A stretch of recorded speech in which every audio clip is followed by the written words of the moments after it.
Good evening. This is Wednesday, August 13th, 83 days until the 2008 presidential election.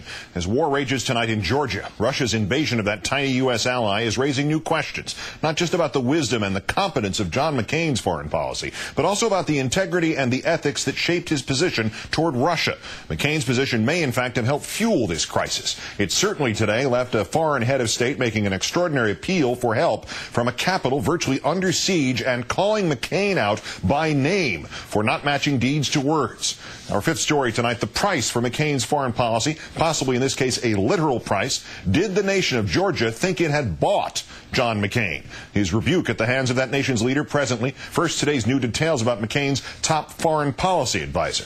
On April 16th, Russia announced it would establish legal ties with Georgia's two separatist regions, South Ossetia and Abkhazia, both friendly with Russia, legitimizing them, a move widely seen as undermining Georgia's sovereignty there. The next day, the Washington Post now reports, Georgia sought help, agreeing to pay $200,000 to a lobbying firm headed by this man, Randy Scheunemann, to renew its contract with Scheunemann, who is also and was also at the time McCain's top foreign policy advisor. That same day, Scheunemann participated in crafting a strong statement by McCain, taking Georgia's side, telling reporters, quote, "We must not allow Russia to believe it has a free hand."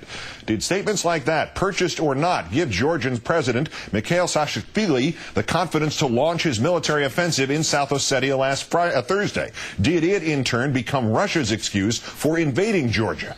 Over the years, Georgia has paid Scheunemann's firm $800,000. Scheunemann's company, the Associated Press reports today, has lobbied McCain and his staff on Saakashvili's behalf 49 separate times.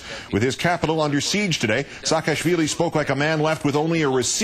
Asked about the U.S. response or lack thereof, he used the word appeasement and put at least partial blame for the crisis itself on President Bush.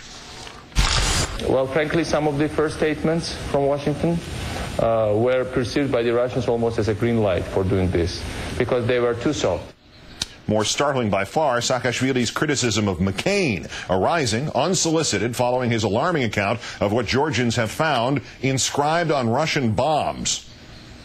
The bombs that they dropped on us, some of them got unexploded. This is for President Bush. This is from the United States. This is for NATO. And that's what the people, Russians, are fighting. This is not war with us. They are by proxy trying to fight war with the West. And the West seems to be, believing about that. But certainly I think I really want to appeal. I mean, yesterday I heard Senator McCain said, "We are all Georgians now." Well, very nice and, very cheering for us to hear that. But of course, it's time to pass from deeds to, from words to deeds. And what deeds does Saakashvili want? With Russia claiming to honor a ceasefire, Georgia is asking the U.S. to provide peacekeepers, something the Europeans have agreed to, but the U.S., Bush, McCain have not. Mr. Bush instead sending humanitarian aid by air and by sea, transported by U.S. troops. Some of that aid has already arrived, although the only ship to bring aid, the USS Comfort, is now in Baltimore and will not arrive for more than a month. This only one element of a response critics are calling Katrina-esque, with Bush only just back from the Olympics and now merely delaying his Crawford vacation by a day or two to deal with this. And Saakashvili today saying Western intelligence predicted Russia would not invade.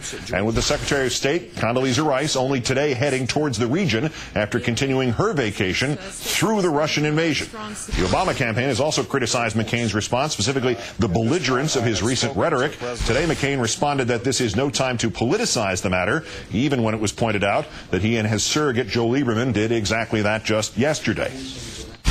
Barack Obama and John McCain's statements, Senator Lieberman said one had kind of a moral neutrality to it. That comes, I think, from inexperience. The other, Senator McCain, was strong and clear. That seems a little political to some, no? Well, let me respond by just saying that I think that whatever we think at the moment, that we can all reserve that for a future time. The question from Fox News, by the way. With us tonight, MSNBC political analyst Johnathon Alter, also, of course, senior editor at Newsweek and author of the new book, Between the Lines. Welcome, as always, John. Thanks, Keith. Does it seem that Georgia's president thought Bush, or maybe more directly McCain, were supposed to prevent exactly what happened from happening? Yeah, you got the sense that Saakashvili thought there should be a tripwire there, like there was during the Cold War in Western Europe, and that if the Russians crossed that we would go to war, to defend them. It reminds me a little bit of the confusion that happened in the 1950s. In 1956, the Hungarians revolted, and they had reason to believe that the Eisenhower administration had given them assurances that we would intervene there. What they don't understand in that part of the world is that Americans really don't want to get into a shooting war with the Russians. And this is something that is suddenly now on the table for us to have to think about whether this could take place in the next few years if John McCain's elected. So that's Saakashvili in the Imre Nagy role, I guess, from 1956. Right. But legally or morally, is there any culpability here with McCain, or now in this construction more directly with this advisor, Mr. Scheunemann? Well, culpability I would shy away from. I mean, the Russians did a bad thing. Yes. They really should not have done this, and I'm not into the idea of sort of blame shifting for their bad behavior. But I do think it is really unseemly that Randy Scheunemann, had this lobbying contract. It's always the second raters, by the way, who are foreign agents or lobbying for foreign governments. The top foreign policy people do it in a more subtle way. Maybe they're consultants, but they're not lobbyists. So, this really stinks, this whole deal of him, because you don't know who's he representing. Is he representing the interests of Georgia or the interests of the United States? And you never want to get into a situation like that. And it's rather, I'd hate to say it, inexperienced maybe on John McCain's part to be putting up with this kind of thing. And also there's the question of whether in his rhetoric toward Putin, he's just been too inflammatory for American interests. And that's but that draws that line there. We get oil through Georgia. The oil money in Georgia subsidizes Scheunemann's lower paying work, which is as a McCain policy advisor. McCain's foreign policy loudly supports Georgia and has since April in the run up to all this. How does McCain even theoretically argue that those dots are not connected? Well, I mean, I think he would say that, he's been to Georgia a few times. He did nominate Saakashvili for a Nobel Prize, Nobel Peace Prize in 2005. Even though he seems like a good supporter of the West, I'm not quite sure where the Peace Prize part of it would come in. But I'm not sure that he needed his advisor here to be so strongly pro-Georgian. He was going that direction anyway.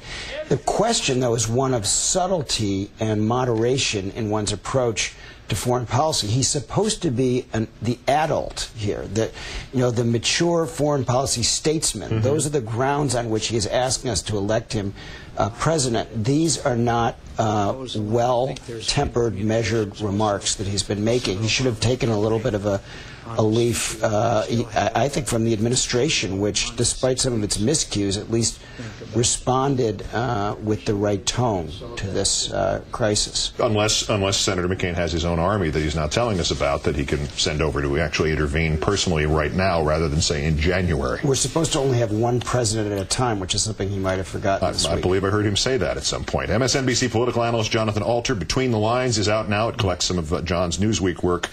Thanks, as always, for coming in. Thanks, Keith.